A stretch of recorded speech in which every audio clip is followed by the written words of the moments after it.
Hello, and thank you everybody for tuning in to another episode of Outside the Box. For those of you who follow me regularly, you know last week my show was canceled. I was supposed to have a couple on, and we were going to talk about blended families. So my apologies for that. You know, stuff comes up, that's life. But I'm back again this week with a new guest and a live show, and I hope to reschedule the last guest for last week at a later time. Because I really think blended families is an important topic that needs to be discussed as well, especially from a Christian perspective. And so, but today, so a little bit of, I got to run off the list of to-dos. And so the first thing is, it's me, Sage the Coach, from Outside the Box. My show helps to try to help people see God from a deeper perspective, because we often put God in a box when we are going through life. And a lot of times it makes us miss him in our lives and our relationships, his blessings and things like that. And so I know throughout my Christian walk, which I have been a Christian for almost 20 years, God never came to me the way that I expected. He never revealed things to me that was not shocking to me. And so I really think it's important that we learn to see God outside of our boxes in order to really grow spiritually. And so my show usually airs Saturdays at 12 p.m. My live shows, I do sometimes do reruns and have pre-recorded shows and things like that, but that's usually the layout. And please, you guys, like and share my page with anybody that you think might be interested in my content. Because, you know, if I'm going to encourage people to see outside of their boxes, they need to see the show. So if they don't see the show, then they kind of miss a chance to get some insight into their own situation. So please like, follow, share. I also ask people sometimes to invite people to my page. So if you go under the communities tab on my page and scroll down, you will see a button for inviting people to my page. That's usually much more effective than just kind of sharing it and things like that. So please make sure you do that. I do have a lot of great shows coming up for the following this year and for next year. And so speaking of that, my show falls on Christmas this year. And so I am going to do a special. Actually, I'm going to do a Christmas special and a New Year's special, where I'm going to be talking to past guests about the lessons that they have learned this year. And so at the end of the year, you know, at the beginning of the year, we always have our New Year's resolutions. And that usually stems from what we went through the past year, or things that we didn't accomplish or we want to accomplish from last year. And so I think it's very important to reflect on the past year before you go into the new year. So I will be doing a Christmas special on that and a New Year special. Again, just talking to previous guests about really big life lessons they have learned in 2021. And also on my Christmas show, I will be doing a giveaway. So you all, please be sure to sign up for my giveaway. I'm giving away some books, some Amazon gift cards, some coaching packages. So please sign up for the giveaway if you are interested in any of those things, and I will notify you by email if you've won. And so I will post the link in the comments, so you guys can go ahead and sign up for that. And I think that's it for my announcement. So now it's time to introduce my guest. I'm doing stuff a little bit differently today because this is the first guest that I've had, a Christian author, a Christian fiction author, where we're going to be talking about her book called Stories for the Urban Soul. The book is really interesting. It revolves around Black culture and our experiences with God based on, you know, our unique life experiences and things like that. I really was inspired and touched by the book. You know, with fiction, for me, it always kind of inspires creativity and thoughts, and her book definitely does that. So I will go ahead and bring my guest out, whose name is Nicole D. Miller. Here she goes. How you go? Hello, how you doing?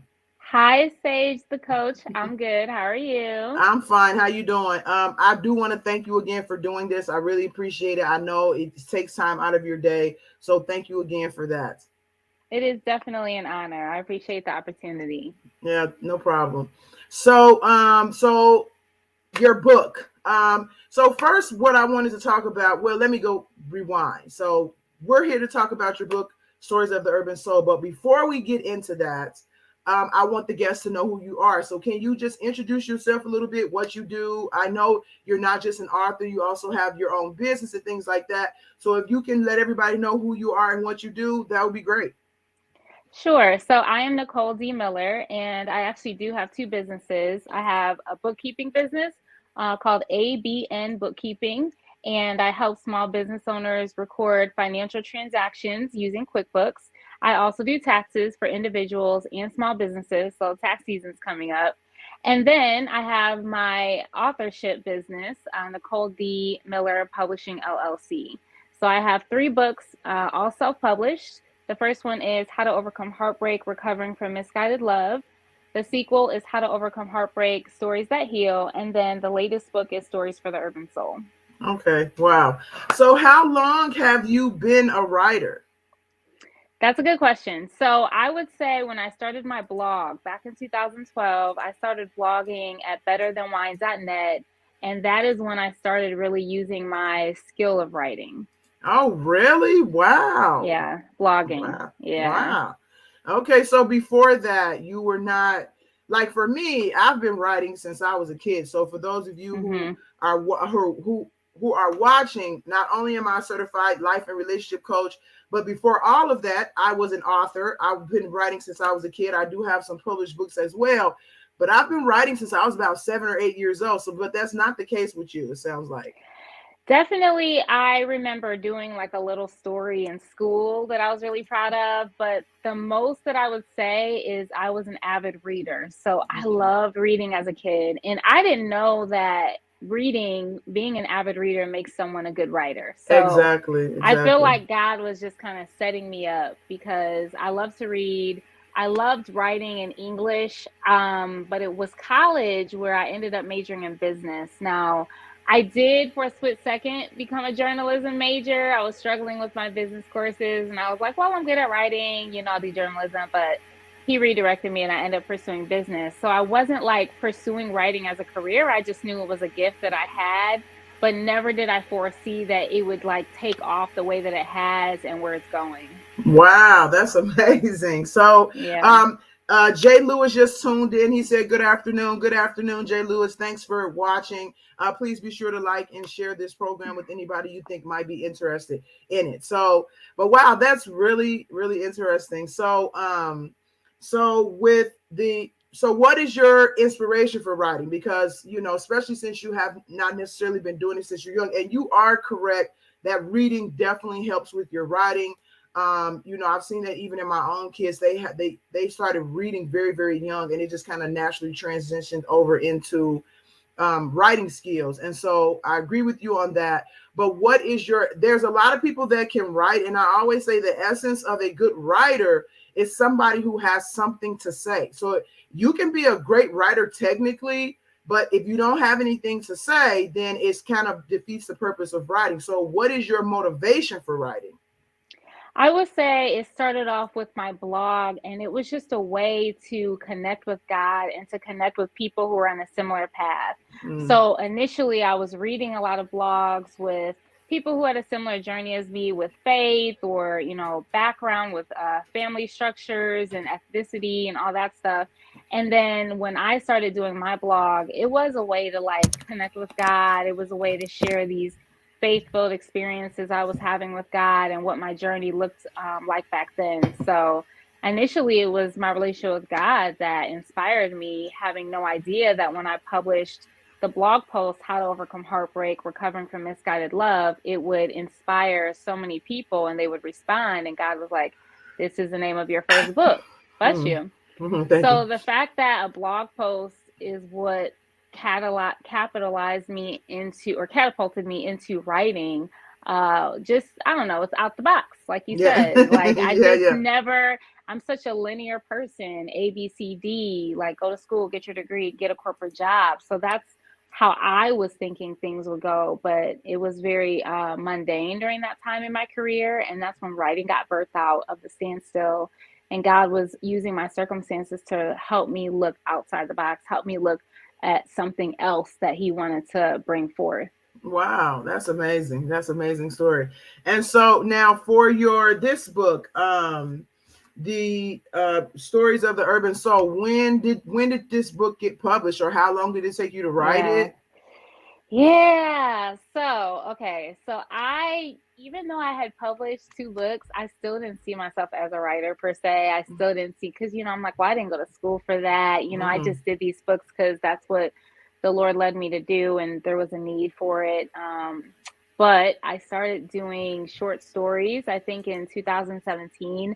I went to a writer's workshop, and like you said, when you were reading, it inspired your creativity.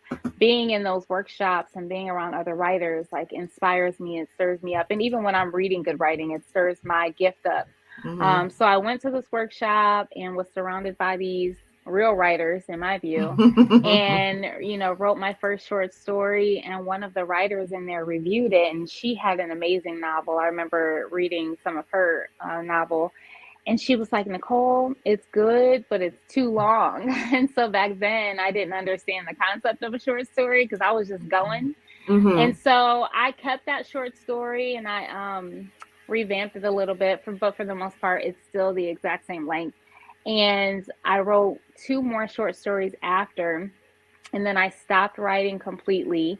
And I went through a passing of a loved one, and it was interesting because during my time of grief, I started reading fiction. Like you said, you weren't really reading fiction for a while, Mm-hmm. but fiction was like safe because it wasn't drama, trauma heavy. It wasn't anything deep or serious Yeah, like yeah, yeah. nonfiction can be. I just needed an outlet to escape while I was dealing with that grief. Okay. But it was in writing the fiction that, again, God was teaching me fiction.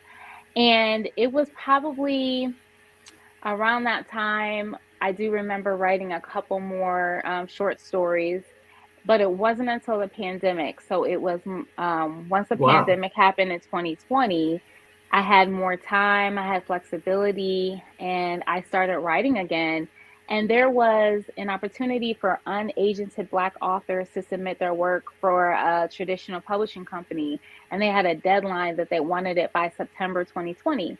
So God had kept bringing that opportunity my way from different sources. And I was like, okay, I got to get this book done or this amount done by this time. So that was my goal.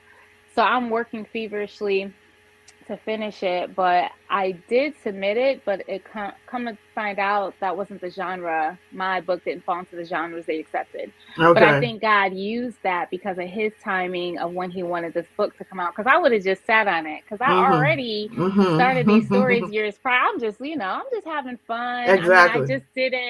I didn't know that this was going to be as serious as it's gotten. So Mm-hmm. basically, I got an editor. She did an amazing job, but when she first saw it, I thought I was just ready to go and publish it. She said, no, there's more, sit with it. And she was right, and I did, and more came out of me. And it wasn't until months after she even published it that or she even edited it, that I finally felt like the time is now. And I published it in May of 2021. So Wow, it's of this year. Wow. of this year. So it's been a process, but I have to look back and say like, wow, this was his timing because number one, I was really chill about it. I Mm-hmm. just was doing it for fun. I thought I was just writing, these short stories for fun. But the cool thing is that very first short story that the lady in the workshop reviewed is Lisa's story. And that since you've read my book, Lisa is the very first story in Urban Stories. So Okay. even though she said, oh, it's too long, it's like, well, she didn't understand I was going to have it in a compilation. And so Okay. that's why the book says a compilation of short stories, novellas, and poetry, because technically Lisa's story and a few of others are novellas because they're a little longer. Okay. Okay. Wow. So I mean, I like what you're saying about the fiction writing because, um, God is a storyteller. Jesus told parables all the time, and I think that comes from. I mean, I think storytelling is a tool that God uses to teach us, and so, when we're trying to look at our own lives from our own perspective, it gets very blurred because we're biased against ourselves, and as the Bible talks about, everything we do is right in our eyes, and so we kind of biased when it comes to us. But it's when you hear a story where you are able to kind of take a different perspective, and look at it through somebody else's eyes, that it helps you to be able to reflect back on your own situation. And so I really think there's a lot of power behind, fiction writing and storytelling, and it's definitely a way to teach us. And that really came across in your stories and what you do. Like for me, when I write, it's always a lesson in there, so I kind of don't, it's not, I kind of lack creativity if I can't revolve it kind of around a lesson. So I really noticed that in your writing. Okay, Jay Lewis says, so true, say, yes, he is absolutely a storyteller. And then we also have Stephanie. I'm just gonna say Stephanie because I don't want to pronounce her last name Harriet. wrong. Yeah, Harriet. Shit. And thanks for tuning in, Stephanie. My real name is Stephanie also. So thanks for tuning in. Okay, so let me go back to what I was saying. Sometimes the comments can be a little bit distracting, but it's podcast stuff, so you deal with it. No problem. So with your stories, like, I really like how well, first of all, let people know, give a summary about what the story is about, because we talked about short stories, novellas, and a compilation. So can you give people just a synopsis of what the book is about? Sure. So, Stories for the Urban Soul is a compilation of short stories depicting Black characters dealing with everyday life issues, from social injustices to college life to parenting, divorce, just relatable topics that we can all, relate to. And it has a spiritual undertone. So it's encouraging, it's hope filled, it has, relationships with God and transformation and healing. And so it's been amazing for me to be able to combine like both of those worlds, my love for Black culture, my love for God, and just seeing God in African American culture. Yeah, exactly.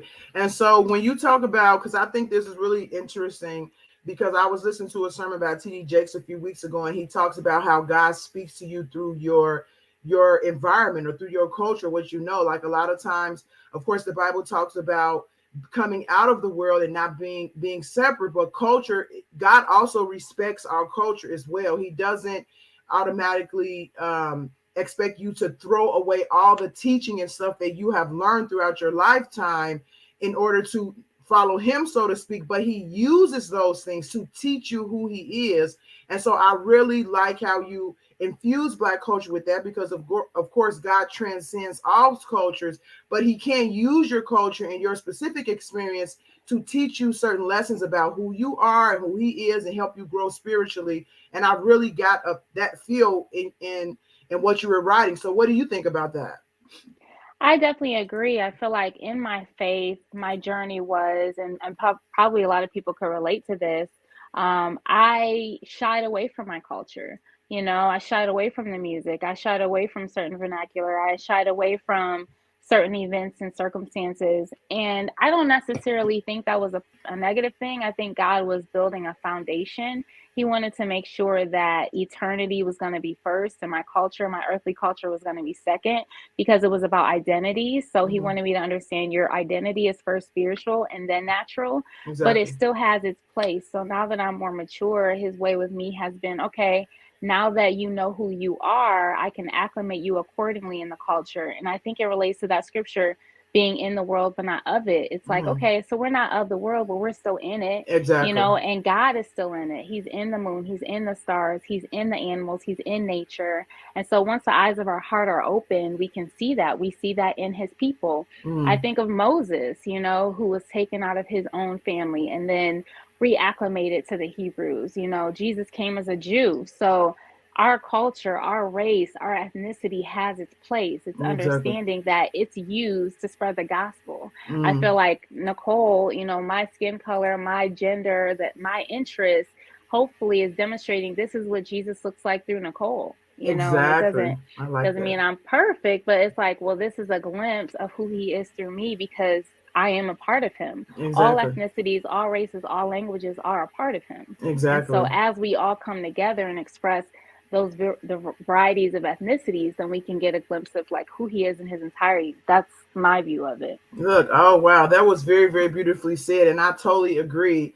And too often we kind of, because like you said, all of it is God. It's just like tiny pieces. Like we are all just kind of tiny pieces of God. And so often you get people who just want to hold on to the peace of God that they can understand. And this goes into outside the box, that they label anything outside of that as bad or that is not God or anything like that. But God is in everything. And when you put on the correct lenses, like you're saying, and start seeing things through spiritual eyes, you really can see all the pieces of him that kind of fit together to create our reality and to create the human race, which is, I mean, it's like if all of these people are pieces of God and everything in life can be seen through a spiritual lens to understand him, God must be massive. Like, oh my goodness, like, Exactly. yeah, he's smart, he's creative, Right. he's just so many things. So And the word I absolutely. would use is God is fly, Yeah. right? So like I feel like for me, like God was like, you're fly because I'm fly. And Yeah, so in my exactly. spiritual journey with him, he's like, let me get your hair together, let me get your nails together, let me get this outfit for you. And he literally would pick these things out for me. Like that is the in tuneness that I know that I have with him. But Mm. people who can't think outside the box, that would be off-putting for them. They would be Yeah. like, he don't care about your hair. And I told my pastor, I had got a new wig and I showed my pastor and I was so excited about it. And he was laughing at me. And I was like, but if God numbers the hairs on our head, how Exactly. he's gonna care about our wigs. He ain't say it had to come from your head. Like he care about all your hair, even the Yeah, he one you did. purchased. Yes, I'm just exactly. saying. Exactly. Yeah, because everything has a spiritual root. And so he totally understands all of that. So I totally agree. So Armia, if I'm pronouncing your name right, says, good afternoon. Nicole, have you thought about doing a children's book? That is actually my cousin. So funny. Okay. Oh no. I mean, I've been asked that question before. And you know what? It's probably because I don't have kids. And I'm like, Mm. maybe if I was in a season of, kids, but I'm not. But Mhm. I actually just viewed, I think her name is Tiffany D. Jackson. There was an event last night where her book was featured in Public Square in Cleveland, and she did a beautiful job depicting Black family. It was a message on Christmas, basically coming to the hood, Mhm. and to encourage, kids in the inner city that, Santa Claus is there too. And it was so inspiring and so Mhm. beautiful that, I could see myself doing something like that one day, but I feel like I would need to be in the season of kids. Like right Yeah. now, that's I'm like 20s, 30 something. Like that's my group, my community, my tribe. Like Yeah. Yeah. so Yeah. Yeah. that's what I have access to right now. Yeah, and I've been asked the same question, and I am in a season of kids. I have been in a season of Yeah. kids for like 20 years. So I have 5 kids, and my oldest is Wow. 20, and my youngest is 5. And so, but I find it difficult to communicate some certain things to little kids. Like I can try, but it's I'd rather kind of talk to a larger audience, and so I do understand why that. And maybe if you do have kids one day, you kind of find the niche. But I do think it takes a special gift to be able to communicate certain lessons and teach kids and things like that. Even school teachers, I really give them a lot of props, because I don't think A lot. everybody, yeah, can do that with kids. Let me tell you, Sage the Coach, I had 2 days of substitute teaching and it whooped me. Okay. I feel like I got hazed. I think they were second graders, first graders, something. But I was on the phone with my friend, and she's actually on here, and she's a teacher. And I was like, girl, like, how are you making it? Like, my feet hurt. I can go to the bathroom. Like, I just was like, this is not my calling. Like, Yeah, somebody put me in front of a computer because I can't. I can't do it. absolutely. So I have a kind of a little running joke that I'll say sometimes, but every time, because I do have a lot of kids, whenever I go to church, they always want me to volunteer in children's ministry. And I'm like, I want to get away from kids. Like I'm in with kids all day, every day. Like at church, let me get away from them for a little bit and send them to the other people. So no children's church for me. So Yeah, I agree. I actually was at my friend's wedding a few weeks ago, and somehow I got stuck with a 1-year-old, a 2-year-old, a 3-year-old, and a 4-year-old for a full hour. oh I my was like goodness. staring at the door for another adult to come. I was like, what is going on? Like, come on, somebody come through. Like, and they weren't bad, but they were just kids and the ages. I was like, how did I, the one who has the least kid experience, end up in this situation? I don't know. I Praise don't know. Warrior just tuned in. He said hi, you too. I mean, he or she, I'm not sure, but hello, thank you for tuning in. So yeah, but Hello. it even brings me back to, and we'll get to the story very shortly here, but with kids, because really we're all kids in God's eyes, That's so and true. then and So so true. we when we're dealing with other kids, to me, especially a lot of kids, it's like, oh my goodness, how does God deal with the Deal with entire human us. race? I don't have a mind for it. He's just too great. I can't Yeah, fathom it. yeah, it's too much. So so let's get back to the book. So in the book, of course, we're not going to go through all the characters because it's a pretty lengthy book, but I definitely think it's worth it, especially like if you have a few minutes where you just want to sit down and relax. You can read about one kind of short story or novella, and then Right. read about the other one next time. And so the first character, Lisa, am I Yes. correct? Her name is Lisa. Yes. And so can you talk a little bit about Lisa and where your inspiration from Lisa came from? Sure. Lisa is like the woman that I would want to have become, which I do have some things in common with her. I wrote that during a time period before I saw a lot of movement in my romantic life. And I'll just be 100%. I was just kind of like, God, like my life is so boring. I could write a better story, right? Oh And I wow. feel like, yeah, that's how I felt about it. And I feel Mm-hmm. like he took me up on that. Mm, So mm. definitely I was inspired to write Lisa's story. And, she's in this transitional season of being in love with her ex. She's single parenting. She's not a believer yet when we meet her, but she has a beautiful older woman in her life who demonstrates the love of God without being religious or hitting her over the head with Exactly. it. She Exactly. just loves on her. Lisa doesn't have a lot of family in New York. She moved there to be with her husband. They're not divorced. And of course, she has a new love interest. And this Mm. is what I was just like, yeah, we're going to hook you up, Lisa. We're going to give you some options. Okay. We're going to give you some options out here. So then she has an amazing experience with that.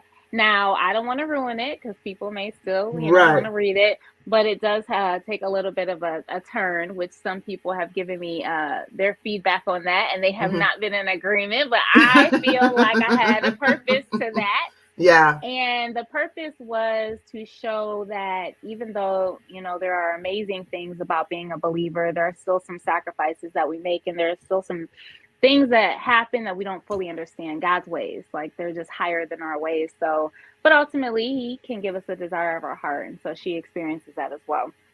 So Lisa was a conglomerate of things. She was the woman that I wanted to be. She had these experiences I wanted to have. But then God was like, I got you. And so he Mm-hmm. definitely has given me several of those experiences since. So he is the great author for sure. Yeah, absolutely. And so I like what you said about, of course, I don't want to give the ending of that short novella away, but I like what you said about, the older woman in her life. And I did notice that a lot of the characters that with in the story that are Christian, they don't come across in this kind of weird, overly religious, suffocating type of way. And I really like that because I do think that that's can be sometimes a problem for people, even in the Christian community, and how they display Christianity to people on the outside.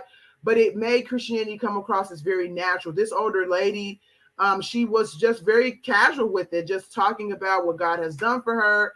If I'm not mistaken, she was talking about a date that she went on. She was kind of playful and things like that.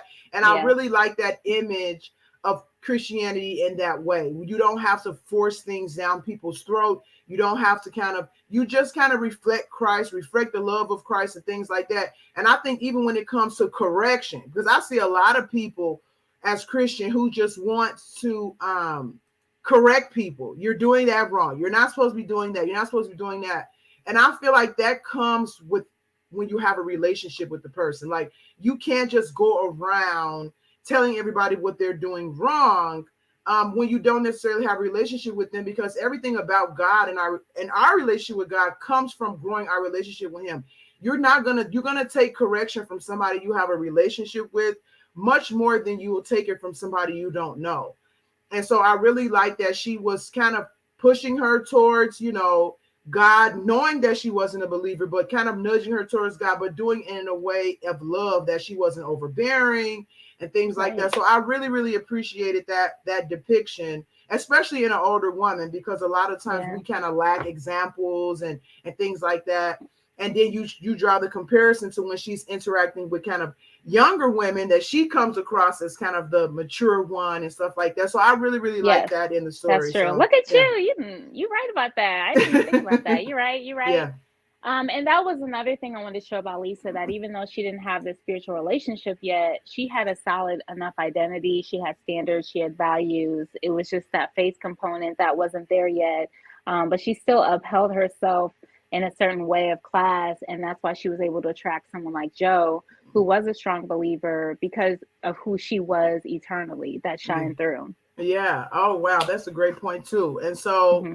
yeah, and so again, great point is like we expect Christianity to, it's like saved people and unsaved people, and there's this huge demarcation between us, and you, in order to cross one, you have to be a certain way or do a certain thing. But you don't have to be a Christian to make good choices. You don't have to be a Yeah. Christian to be a good person. And it's not that when you come over to Christ now you have to throw all of those things away and kind of start over and things like that. And so God will use those things to build upon, to help you grow spiritually. So I like that you pointed that out as well, because again, a lot of times in Christianity, you have a lot of judgment of people who are not Christian. And that's a lot of time misplaced, because they still can have those qualities. They're still a part of God, as we were talking about Yes. before. And they can still have things that can be built upon if you have the patience and the time and things to work with them, which is also displayed in throughout the story. Because like you said, she was able to attract Joe. She had this Hmm. older woman that was in her life. So it's not necessarily about Christian or non-Christian, but where you are maturity wise, because that's still a part of being a Christian too. It's actually God growing us up a little bit more. So And I really like that. there are plenty of Christians that are not mature. I just Oh want to yeah, throw that out absolutely. there. Absolutely. Absolutely. I just Yeah. want to throw that out there. Unfortunately, the case is that most of them are not mature more than they are mature. A lot of times No people get comment. a false sense of where they are on the maturity level because of Christianity. But like we're not Hmm. gonna go all into that. We'll stick to the Yeah. book. Yeah. And And so I do appreciate you reading the book. I just want to put that out there. yeah. Oh, yeah. I mean, when I have people come on the show, sometimes I kind of run out of time and I don't get to read as much of it as I would like. But I do want to. I'm a writer first, so I do want to read and see what you're talking about, and just one thing about a writer is that you need people to read it, and so I like to Yes. extend that to my fellow writers to make sure I read their stuff. So yeah. Okay, so Jay Lewis says amen to it says amen. That is word says you don't have to be a Christian to make good choices. Absolutely.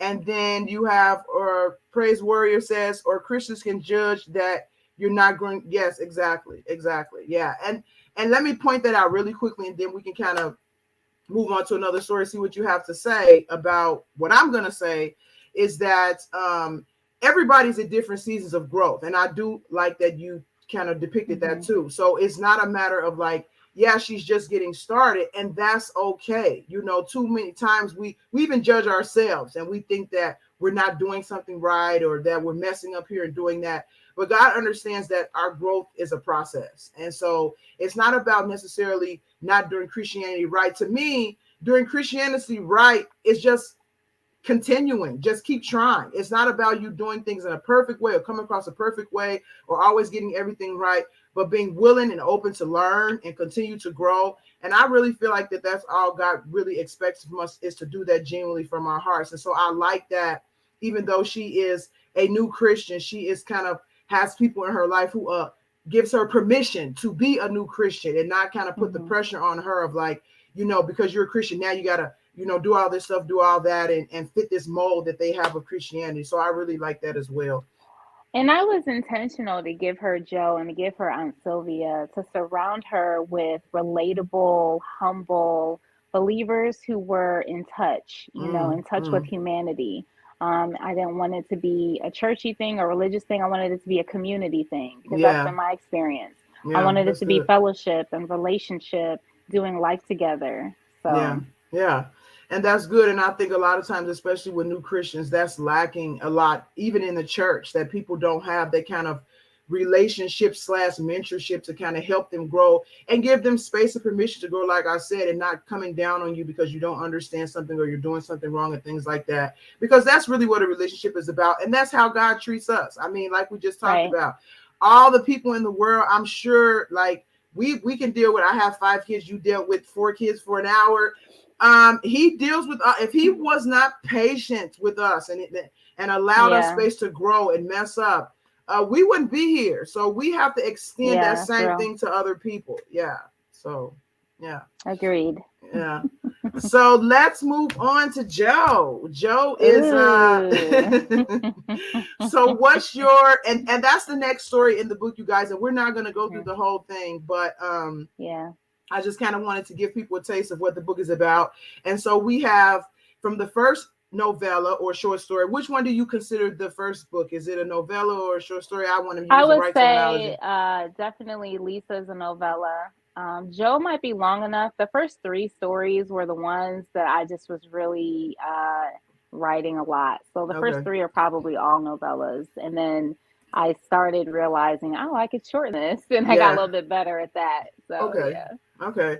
So the first one is about Lisa, and it kind of talks about where she is in her life and things like that. I really like a lot of descriptions that you use, and you paint the scene very, very well. Like you can Thank really you. imagine, and even sometimes some of the details that you would eventually say about the scene, I was already imagining them. So when you would Wow. say add a detail, it was like, oh, so my imagination is right on track with what's Wow. going on. So I think you did that very well. So in the first Thank story, you. you have Lisa, and we're kind of going through her and her life and where she is and what she's going through. And then she meets this guy. And then, we're not going to give away the ending on that one. But then in the second story, we get a closer look on the guy that she meets, which his name is Joe. Yes. So we get a Yes. peek into his life and what's going on with him. So what is your inspiration and the same type of information you gave Right. about Lisa? How do you feel about your character, Joe? Well, my thing was the reason I wrote Joe, because if you notice, these are the only 2 stories that intertwine in the whole book. Mm, But the reason I wrote Joe was because I had to hook him up. So that yeah. was like my intent. Hmm. Now, in writing his story, it was so fun because it was the first time I wrote from a male perspective. So it Yeah, I was was thinking like, that. it's like, okay, this is the male's perspective. It was so fun to unfold him more because initially we only saw him interacting in a romantic relationship and Mm. we saw some of his characteristics that were spiritually based. But this time it was like, oh, Joe at work, Joe with his boys, Joe at the game, Joe at the club. It was Mm. like, let's see where we can take this, and definitely fun with the jargon, the male jargon. I had a male friend kind of, help me out with that a little bit. But the thing about Joe is I wanted him to depict the typical African American middle class male. Okay. So, and a lot of times when we're in middle class, we know how to move in both cultures, whether it's westernized culture, Mm. corporate culture, and urban culture, street culture. Mm. So Joe is not naturally an inner city type of dude. He makes some Right. poor decisions in the book, which demonstrate that. However, he is still very much in tune with his community. He volunteers at the Urban Youth Center, and so he's still, he's playing ball with his boys in New York. So he's still living that life where he's moving back and forth between these 2 worlds. So that was one thing I wanted to show with him. Definitely wanted to show more of the behind the scenes one-on-one relationship he had with God, and just how this one area he had a desire. So I've witnessed a few men in my life who I've watched deal with that desire of being single, deal with that desire of wanting their spouse. And so I just really wanted to portray that and channel, like, this is a good dude who has this desire, who loves God. So yeah, that was my Mm. thing with Joe. And then the bonus for me was his connection with a young man who was previously incarcerated. So Mm. Mm. out of the whole story, that was the thing that kind of hit me the most, and just his Mm. own mentorship and tenderness to the heart of God being manifested with that. But just depicting, black men needing black men, black men being mentors, black men needing each other, that sort of thing. Yeah, yeah, that was really good. And I don't know if it's the female in me, but because I was even as we diving into Joe, I'm like, okay, she's writing from a male perspective. I like how is this gonna, play out? Yeah. And but even from the first when he comes with talking to Lisa, I was like, is he on some garbage? Is he not on some garbage? Let's. I love it. I love she's suspect. That's when you know you in the story and you're analyzing these folks like they in real life. Like, what's happening? So I was just waiting to kind of, judge and like, okay, is he on some garbage or not? And then in the second story, I was kind of like still seeing, okay, is he on some garbage? Then I got kind of comfortable, like, okay, he's actually a decent guy. So again, that's just a female perspective, and I'm glad that you kind of depicted him in a non kind of typical, what we expect, because of course I'm looking like, is he on some garbage? Because why? Yeah. Because as a woman, that's kind of what you experience, what you go through, and then we end up getting these ideas about men and sometimes prejudging them and things like that unfairly. Right. And I like that, even though I was suspect, because of my experience, that he didn't turn out to be a jerk. So it was like, and there are some jerks in this book, but I wanted to do a more balanced perspective and not the man bash or anything. They out there. So. Yeah, exactly. But I think that that's good, and I think that that's fair, that you show both sides, because again, we usually get so caught up in what we think and our preconceived ideas that I think a lot of women don't give decent men a chance because of their preconceived ideas about who he is and what he does, or are you for real, are you not for real, and things like that. So I like that he turned out to be a decent guy. And so when you talked about, now two things, I did think that the rest of the stories I was going to be disconnected because of Lisa and Joe. And so I was kind of looking for that connection. And then when it didn't come, I'm like, oh, cool. So maybe this is a different story. So that was one thing, but it doesn't make the book good or bad. But I was just expecting that. Yeah. Another thing is that when you talk about when he was the second story, when it starts, Joe, he meets, is it Nina, right? Yes, Nina. I didn't understand where we were. I'm like, is this before? Because I was thinking, okay, in the timeline of him with Lisa. Yeah, in my suspicion, in my skepticism, I was like, is he doing this behind Lisa's back with Nina? You done created a whole nother story. You trying to make a novel. That is hilarious. So, but then as the story went on, I figured out, oh, this must either be before her or after her and things like that. So I wasn't really sure, but it's good to have that because you're kind of engaged and kind of wanting to have your questions answered in the story. So I was kind of like, oh, what's going on with that? And so now go ahead. The way you know the timeline is when he actually brings Nina to Devon's. Yeah. And that's when it's clear, like, okay, this is after. Yeah. So, and then like when you say you wanted to hook him up and things like that, I think that was really, really good. Yeah. So now the part of the story where you're talking about him getting involved with the being a mentor to this other guy, can you talk? I mean, I kind of can imagine what your inspiration is behind that, because I thought that was very unique, or I'm not sure. So I want to know what you were thinking, because it was important to show the mentorship and all that type of stuff. And it kind of like took me by surprise a little bit. And I even thought that Joe, which I think you meant to do intentionally, was a little bit naive. Yeah. And so can you talk about and flesh it out a little bit, your thinking behind this mentorship, and then plus this naivety that he kind of shows, even though he is, by all appearances, a mature Christian in the story. Right. Yeah. Well, I think that for me, it was more of, hey, Rob, when God, I've had so many experiences, and this is the only word I can kind of use, is like of God assigning people to me, or there being some type of assignment with building a relationship with someone, or being a mentor, or having these encounters, purposeful encounters in their lives. And that's what I wanted to demonstrate, was just this aspect of God assigning people.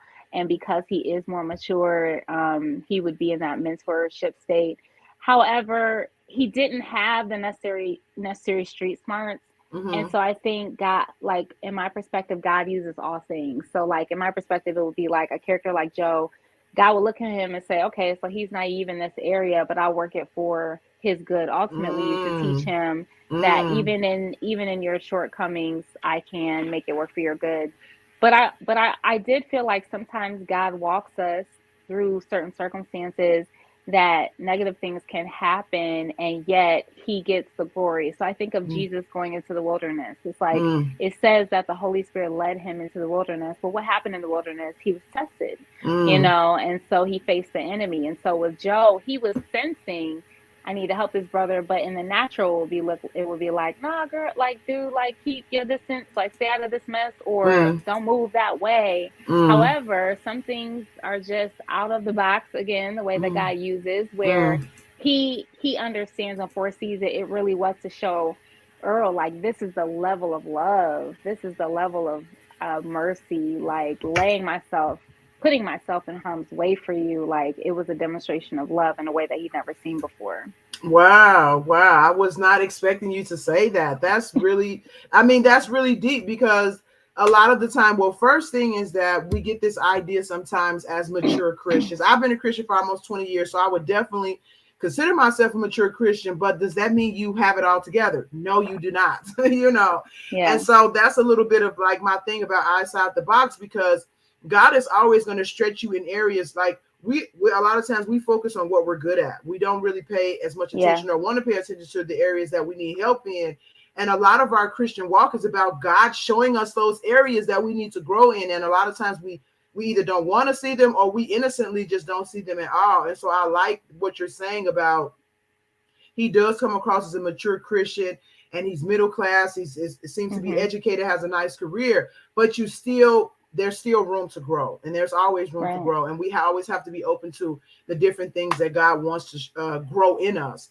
And so I mm-hmm. like that. And then also what you're saying about again, we go back to the judgmental Christian thing because it would have been very easy for him to be in the place that he is as a middle class, educated, mature Christian to judge this other guy and say, Right, "Well, you're in this mess because you did this to yourself, or you're your own problem, or you just need to become a Christian." And I mean, I've seen a lot of that. And then, "Oh, I'm not yeah, helping you. You got yourself in that mess. You have to get yourself out." But it was in his naivete that he was able to mm-hmm. actually help him in a way that some people who might have been more knowledgeable would not have been open to Right, doing. Yeah.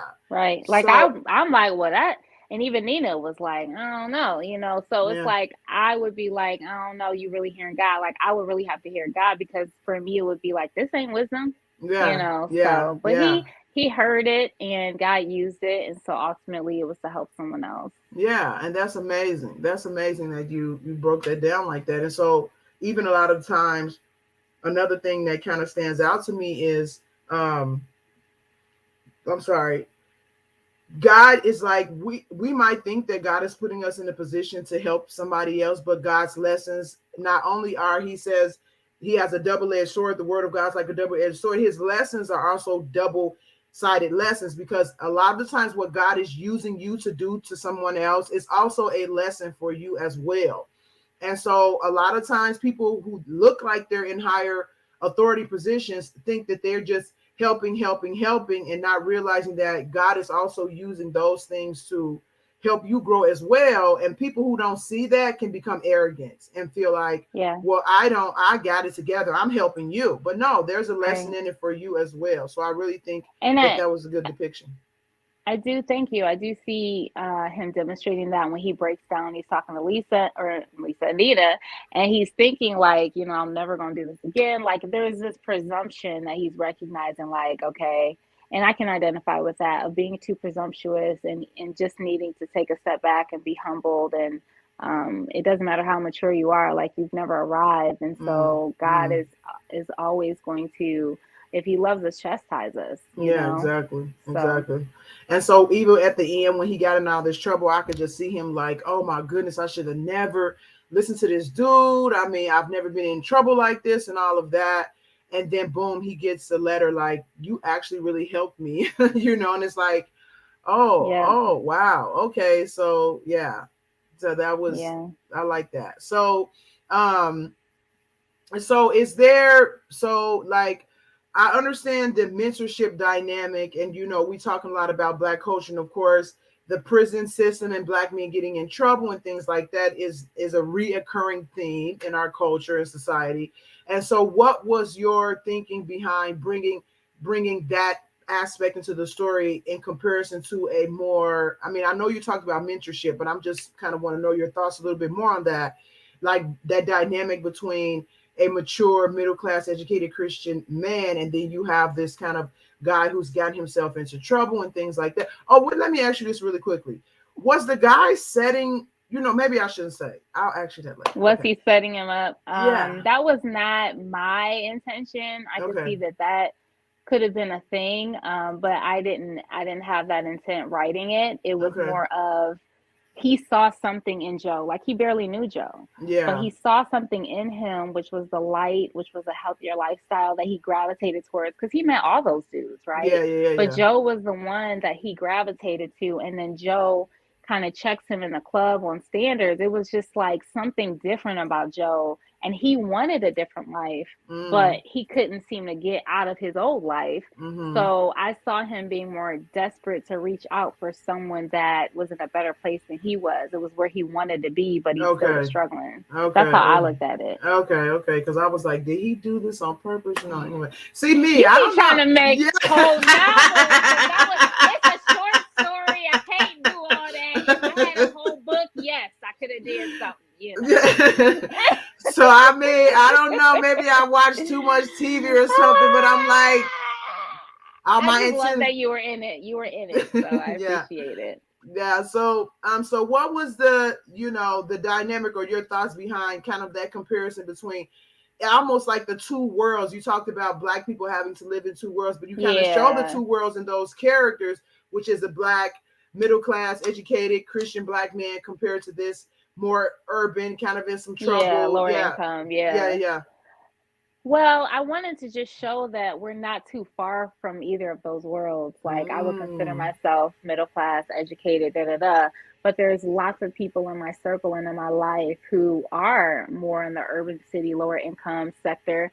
And definitely my family members, the people who've gone before me, have paved the way for me to have these opportunities. So I just Mm. feel like I Mm. wanted to show that even if you're in this space, you're not too far from the other spaces, because as Black people, we just got situated to where we are homeowners and business owners and all that stuff. So, Yeah, I would say we still in a process of getting situated. We're yeah, not totally situated yet. Yeah, yeah, but absolutely. And I think a lot of the times it's just human nature. We forget, that we're not very far from the civil rights movement. Like, it hasn't really yeah, been that much time has passed. We've had some changes that have come that it's not so much in our faces like it probably was for people 70, 80 yeah, years ago. But Martin Luther King could still be alive. Like, he's not yeah. so That's old that he crazy. would be dead. So we need to really, keep these things in the forefront of our minds, which I think sometimes becomes a problem.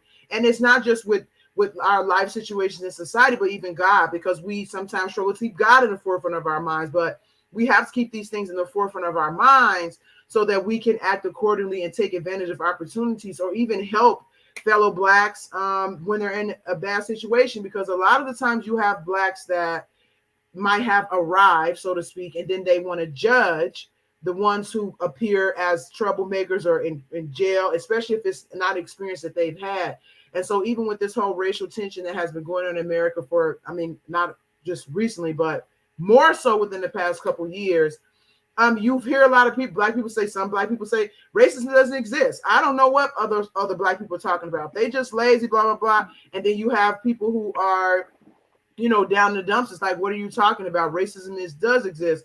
And so I really like that, you're showing both sides of that. It's like you're showing how Black people in the middle class can come together. And like you said, we're not too far from, what they say, 6 degrees of separation or something like that. So we're Yeah, always connected to our fellow Blacks in some way. And I really like that Joe didn't judge him for that, that Joe yeah, had an open heart and open mind towards him and tried to help him, even though he got a little bit of trouble. Some people might say, see, you shouldn't even help him. Now that's why you yeah, got in trouble.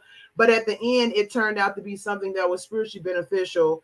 And then it also shows that sometimes, it takes God to kind of help us to be sympathetic to people that's in situations that we feel like we would never be in or we have no yeah, familiarity with and things like that. So I really think a lot of those kind of introspective and questions and just analyzation of society in general was really evident in the story to me. So yeah. Well, thank you. Yeah. And this is just a side note. Those very first two stories are going to be inspiration for future books. So that environment, some of those characters, they're definitely popping up in my novel. I'm working on my first novel, which I hope will be released next year. And I just see other stories being spin-offs. So I'm glad you like those. Yeah, and so this is my first time hearing of a novel. So can you talk about that a little bit? It's been a journey. I have not ever thought of myself as a novelist. I think this is nuts, but it's Mm-hmm. happening. I actually started the novel during the pandemic, so I was simultaneously writing urban stories and got most of that done when I started the novel. Mm. So I kind of like spit out my first two books. Like writing for me Mm-hmm. has never been a difficult thing, and the story itself is there, but there's a lot of editing. It's like a Mm. whole new world of editing to me. I submitted it to my Yes. editor, and Yes. I was like, wanted to cry, and I couldn't even look at it for a month. I was like, Lord, am I really supposed to do this? Yeah, it's a lot. Um, It's a lot. Yeah. I'm back at it, and it's definitely a joy. But it's gonna be geared towards the youth. It's gonna Mm. be a young adult Black Christian fiction. Mm-hmm. One of the themes in my life is being having a journey in faith very young, and Okay. that was a very pivotal time of my friends' lives and my life, and I wanted to display that in print.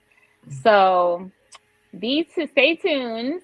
I have a newsletter that I'll be updating people on that. I also have an ebook coming out that'll help those who want to self-publish. I'm hoping to get that out in the next few weeks. So, Okay. Great. Great. So a whenever couple of you, book projects. yeah, whenever you want to, get that out, and I can post it on my platform as well. I do like to support Thank authors. I'm a you. self-published author myself, so I do understand Thank it's rough you. out here for us I self-published know. authors. Because Yeah, we can have good work out, but people don't know about it, so they don't exactly. support. So it really is getting that awareness and knowledge so people can support. Exactly, exactly. But so I think that's great. I mean, I'm not, especially for young people, I think it's good for them to have something relatable to read, music to listen to, and things like that. Christian music has changed a lot over the past 20, 30, 40 years, where it's kind of a little bit more appeal to young people. Of course, some people think that, you're making it too worldly and things like that. But music was created by God. People did not create music. So you can always take something that That's God so created true. and reclaim it for Him. And so I like to know that, my kids are heavy readers. And so a lot of times I'm having to scan through what they're reading, making sure there's not stuff in there. So the fact that I know now of an author, a Christian author for young people, especially urban, I think that is Yeah, definitely right for the time, because we need more of that kind of stuff out there. So, it's happening. yeah. So congratulations on your upcoming novel. I Thank wish you all the you. success in that. And I can definitely see this being like I don't want to say a soap opera, but like a TV show. Like, Yes, I have heard that a few times for Yeah, sure. yeah. So congrats on that. And you guys make sure you check out her book. The link should be below in the I'll hold it comments. up. Yeah, for It's probably, her. it might be backwards. Yeah, Yeah. it is. No, yeah. And so the Probably the link backwards. should be in the comments below. You guys can click on that and purchase her book on Amazon. And other than your novel, do you have anything else coming out that you want to let people know about, or anything with your other businesses and things like that? Well, I do my blog weekly, so you can sign up for that, betterthanwine.net. There's a blog post every Monday morning, and then the website for my books also has a blog portion. I also have a newsletter, which I mentioned, that comes out monthly. So, in addition, I have events. I have an event today. If you're in the Cleveland area, go to my Instagram. You'll see the event is off St. Clair, and it's a panel of entrepreneurship. So, I'll be selling books and signing books there today from 4 to 8. My Instagram is at Nicole.dmiller. And I have tax season coming up. So that's going to be its own thing, in addition to my ebook, working on my novel, and then doing some editing for others. So, Yeah. Wow. Wow. yeah. Wow. Great story. Great book. You got a lot of stuff going on. And I commend you. It's nice to see a fellow sister doing something, good for not only the community, but also Christians and things like that. So, you have my admiration. So I thank you for that. Oh, Yeah. thank you. I appreciate it. It's all by faith. Like I said, I was bored at work reading blogs. Who knew I'd be like an upcoming novelist? Not me. So Yeah. So you guys, the link below, I have her website scrolling across the bottom of the page, but I will also put in the comments under the video. The book should be there. And also don't forget to sign up for my Christmas giveaway, where I will be giving away some books and some gift cards and some free coaching sessions. And Nicole will be back with me very, very soon. She's going to be on my Christmas or New Year's special, where I will be speaking with past guests about important life lessons they learned from 2021. So you guys make sure you stay tuned for that. And I think that's it for today. Did you have any last things you wanted to say before we hang it up? just that I thoroughly appreciated your promo. You did an amazing job Oh, with those thank you. graphics. Like Thank you so so much. dope. Yeah, amazing. Thank you so much. I got a little bit of graphic design skills. They have come in handy during this podcast. So thanks for that. Yeah, for So sure. who is here really quickly before we go?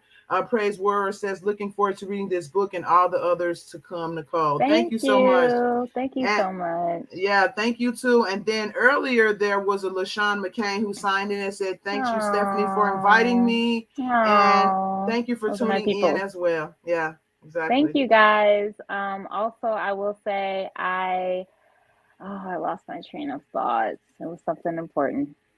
Oh well. I'll message you if you need to put it out there. I can't Yeah. remember.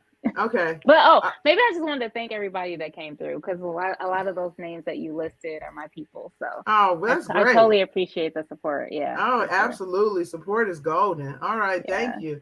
All right. Thank you, guys. You have a good weekend and tune in next Saturday at 12 p.m. again, where I will be doing a show about parenting. We're going to be talking about how parenting can teach you about yourself and your relationship with God. And so I'm really interested in doing that because I have 5 kids. And so that's a big part of my life. So, so thank you, guys. You have a great weekend and see you next week. Bye.